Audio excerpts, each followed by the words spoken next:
It's time for City Beat, your source for all the latest news on the city of Thompson. Only on 102.9 CHTM, your radio station. Good morning and welcome to City Beat here on 102.9 CHTM. My name is Stuart Walter and my guest this morning is Councillor Kathy Valentino. Hi guys. It's good to have you back, Councillor Valentino. Let's start off by talking about City Council business. The 2018 financial plan was passed at the last regular meeting of Council. Could you maybe go over some of the highlights for those who weren't able to attend this last meeting and the budget presentation? Sure, absolutely.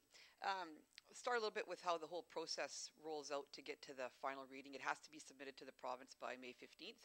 So that was done with the two readings of the second and third bylaw on Monday night. The process starts in October. We reach out to our employees. We knew that we were going to be in a cutting kind of mode, I guess, operation-wise. So we reached out to our employees. We looked for feedback in different areas and looked for some of their opinions. We reached out to the public. We had a survey online, and then we did the budget process through deliberations with council. And then we unveiled our financial plan to our employees first, and then to the public presentation, which is available on YouTube if you're unable to see it or come down live. Unfortunately, we only had about, I think, 10 people in the audience that evening, so that was a little bit of a disappointment as we really tried to make this a public process through the whole winter. And so if you want to, you can also watch it on YouTube. So that's kind of the process and how we got to the final readings on Monday night. In terms of highlights, obviously from some of the comments on Monday night, you could see that it was tough decisions as we obviously had to look at making some operational cuts, and moving forward it's going to be tougher decisions for the upcoming council, as we obviously all know that we have the reduction in the grant and lieu, so they'll be looking at cutting probably $1 million each year moving forward. So for us, in our deliberations, we were able to reduce our operating expenses of about $470,000 this year. And we talk about it, and I said this when I did the financial presentation, it wasn't just us that did this cutting, it was a process with everybody involved at the city, from our employees to administration, with different suggestions given to us. So our cuts came at $470,000, and what we're going to do is we've placed that amount of cuts into our reserve for the future, for upcoming councils where they will have to make greater cuts, obviously. So our operating expenses have decreased from $32.4 million to $31.5 for 2018. When you talk about highlights in a budget, I think one thing that we're still continually very proud of is that we're 6 years in that we aren't using tax dollars to do any of our capital projects. So that's a huge thing and a huge accomplishment, and something we continue to be proud of. So for the public, we're going to continue to do our road renewal work, and I can tell you that that's going to be on Station Road. You remember that it ended at Robin's Donuts last year? So it will continue on now down Station Road to the four-way stop at Lambert's, McMunn and Yates, right to there. So that will continue on. We do this road milling project or work, and that's going to be done this year, Wolf Street, Hayes Road, Brandon Crescent, Elizabeth Drive, and Nickel Road. And what that is, you can remember last year with the spring how we had actually pieces of our road that just kind of disintegrated. One we all talked about was in front of the Thompson Inn there and by the library. So what we have identified with our engineering department is kind of hot spots around the city where the road needs to be repaired, but not necessarily completely dug out and redone. So we have a list of places that have been identified. We know there are more places. These aren't just the road milling places that are out there. We know that there are many more places in our city. So this is the amount of money that we're able to use to fix these particular places. But we do have an ongoing list, and it's something that will continue to be identified with our engineering department. And that's kind of a new part, something that this council has identified, of having this list moving forward. It's a new strategy. I think it's good because it identifies maybe a different way of identifying just some hot spots where, depending on how our spring and our roads hold up. We're continuing with the drainage renewal in the Brentwood Trailer Court. I think that might even already be underway. That's an ongoing process year to year.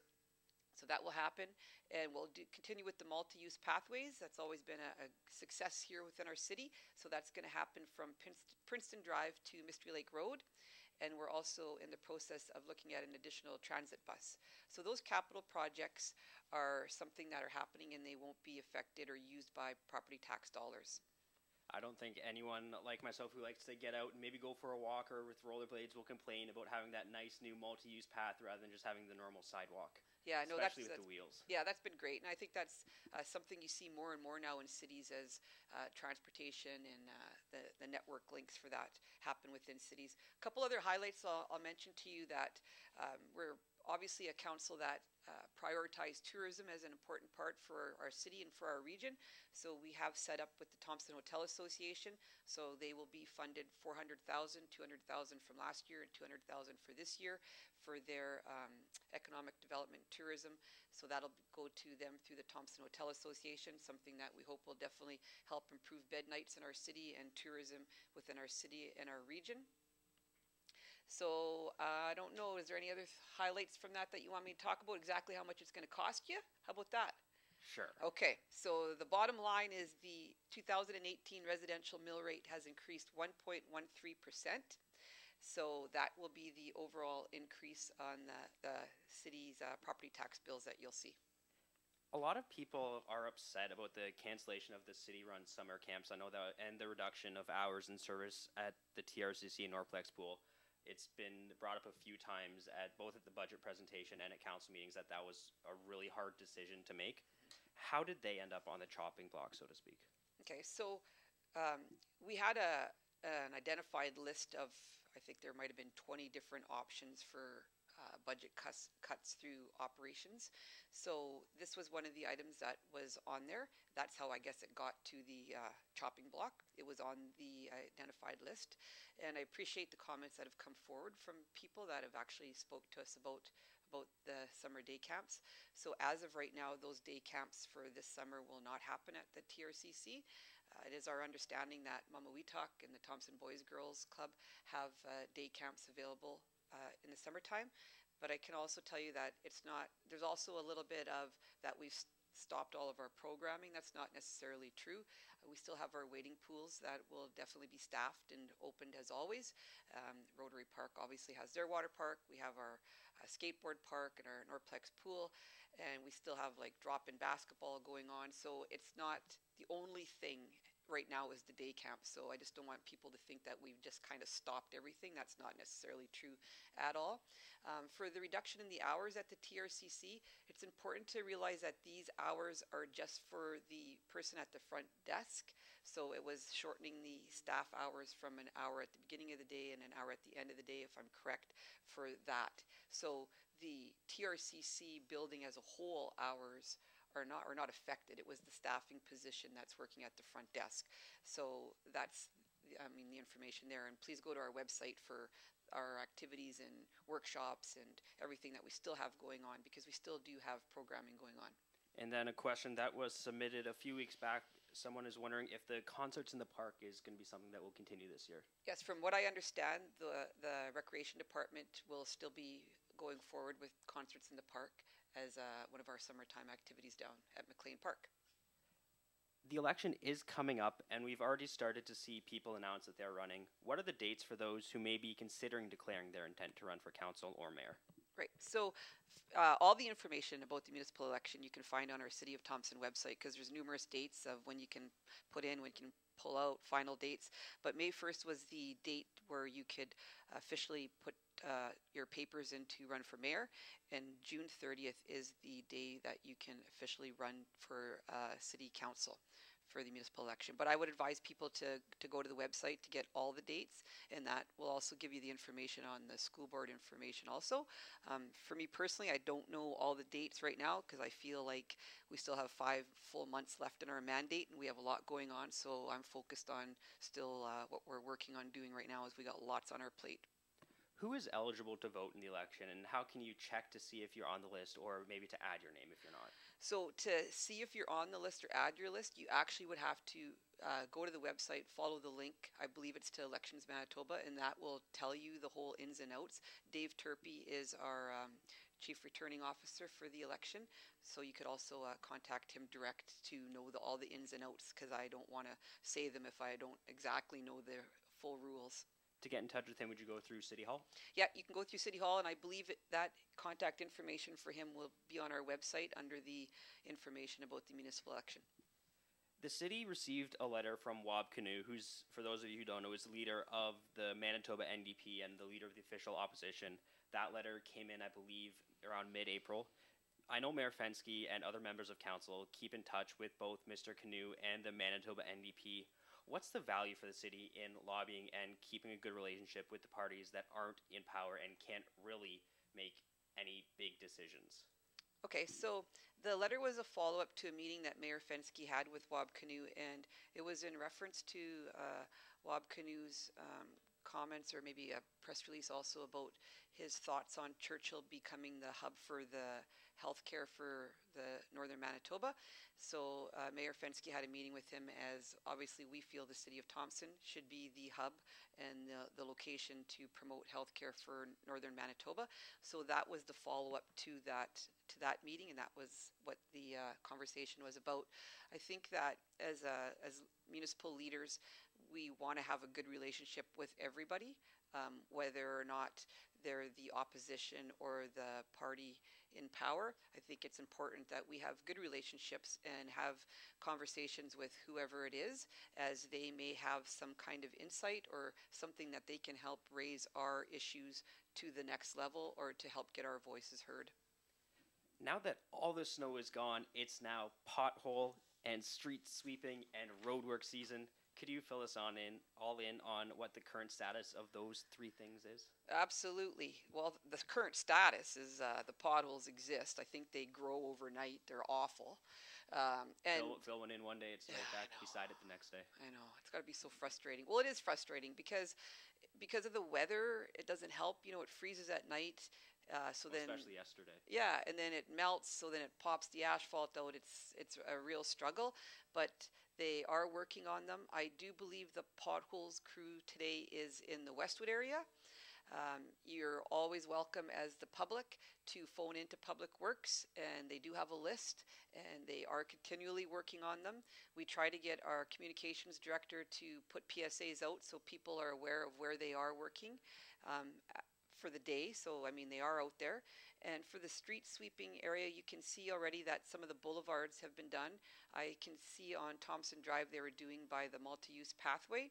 So that's in process, and I believe they're going to start downtown tomorrow with the roads, the actual road work starting of that. So just a caution on that, as it's so very dry that it will be very, very dusty, and there's lots more traffic, lots more people walking. So please be careful, because once they start street sweeping, it certainly is. I mean, we're cleaning up, but it becomes a mess, actually. Yeah. And then road work is starting soon. You talked about a few of the different projects that were going on as a part of the capital plan, and the notices were just sent out for when that will start. Yeah. So the tenders have all been awarded. So I was actually at a meeting this morning, and they are just finalizing and meeting on when the exact dates will start. So once we know the exact dates of construction, we'll definitely get that communicated, because it's not a secret. I believe they may have already started in the Burntwood Trailer Court with the drainage. Not 100% confirmed on that, but all of the tenders have definitely been awarded. So we're just waiting on actual confirmed dates to start the construction.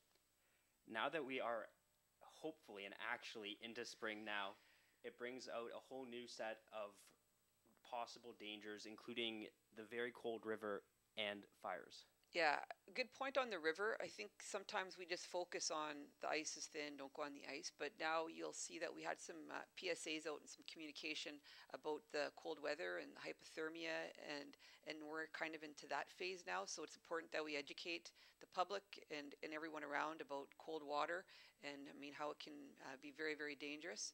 So those PSAs are out there. In regards to the fires, it's very, very dry. You can see on the news down south, southern Manitoba is very, very in a poor state. Especially, I think Niverville was under their water reserves were getting low and stuff. I seen last night on the news. So it's very dry. We don't have a ban or anything at this point, but please be cautious as we think we're going to go outside and maybe have a fire pit or all that kind of stuff. Be very, very cautious of what we're doing right now, because as much snow as we had, and as crazy as it sounds, it's very dry out there. I still don't understand how that works, but it does. And then there are a few events coming up that one of them with the city, another not. One of them talking about the cleanup as we were with the street sweeping. This city cleanup is starting. Yeah. So the city cleanup, I worked at the trade show on Saturday. You expect a lot of negative stuff, and really we got a lot of positive stuff. So it's important to talk to people face to face and not just actually what you read on Facebook, because it was really good to hear some of the positive comments. But a big concern is how dirty the city looks. I get it. I think it looks like that also. There's garbage all over. But it's not just the city of Thompson that has to clean up the city of Thompson. We all live in the city of Thompson, so we all need to help clean up the city of Thompson. So, I was kind of thinking driving here, how we had the hashtag Play North? We should have like a hashtag Clean Up Thompson or something like that. Hashtag kind of Clean North. Yeah, hashtag Clean North. And I get Bruce on that. Exactly. Let's throw that to Bruce Krentz. But, I spoke at the mayor's meeting, gave a comment on Monday morning. I don't know if you have a chance, if you go to the city of Steinbach. So they did their community cleanup, similar to what we do, like our community cleanup program, and our day is June 2nd, and theirs obviously is earlier than us.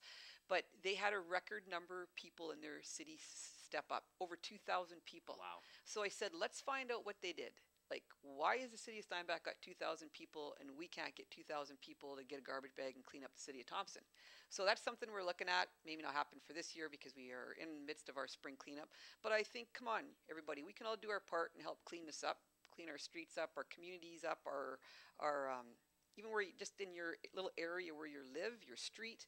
I think we all need to do our part. I don't think cleanup day is just on June 2nd. It's now. Like, let's get her cleaned up. We can all do a little bit. Teach our youth to help clean up. I think that we all need to take a part in doing that. And the June 1st is the business challenge. I think it'd be a great team builder for a business. Get everybody outside for an hour and clean up a little bit.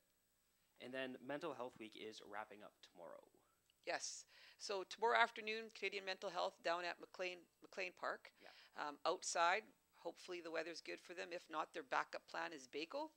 So they'll have some draws. They have poetry in motion. So tomorrow afternoon, 1:30 to 3:30, I believe, is going to be their finale down there. Sometime around then. Yeah. So let's help them. This is a very, very important week, and it's a very important issue, mental health. So let's give them the support that they need. And I understand you have a few other things you wanted to touch on before we wrap up. I do. Just a little thing, for instance, yesterday with the windstorm. It was garbage day. We did throw out a truck to kind of help along our garbage truck to help people with their garbage cans and recycling bins. So please know that as a city, we're trying to do little things also, and we're trying to communicate as much as we can with Casper. We're open to suggestions, so please feel free to let us know things that we do that are good, and little things maybe that you'd like us to improve on. So that's something. The University of Manitoba School of Social Work grad is tomorrow, so congratulations. That's a program within our city that we're very proud of that runs. And we have the Norman North Star Banquet and Awards coming up this Saturday evening. We have a guest speaker who is an alumni of the Humboldt Broncos, Mr. Matthew Backhouse. So he'll be speaking to us, and that will be ran on Shaw afterwards. Paul will have that running. So, and the final thing I'd like to say is a huge thank you to Sue and Tom O'Brien for hosting the trade show within our city of Thompson. What a lot of work, but what a great event, and they bring a lot of traffic and a lot of people to our city. And I think they also provide a good feeling of what's going on and what some of the things we have going on within our city. So thank you to them, and thank you to all of you. I know you guys put a lot of time in down there. So certainly from the city of Thompson, we appreciated that. I think that's a great event within our city. And hopefully we'll be back next year for the 30th trade show. Hey, that would be fantastic. Well, thank you so much for joining me this morning. Thanks, you guys. Have a great weekend. If you have any questions you'd like answered next week, email them in advance to CHTMnews@arcticradio.ca. For City Beat here on 102.9 CHTM, I'm Stuart Walter. City Beat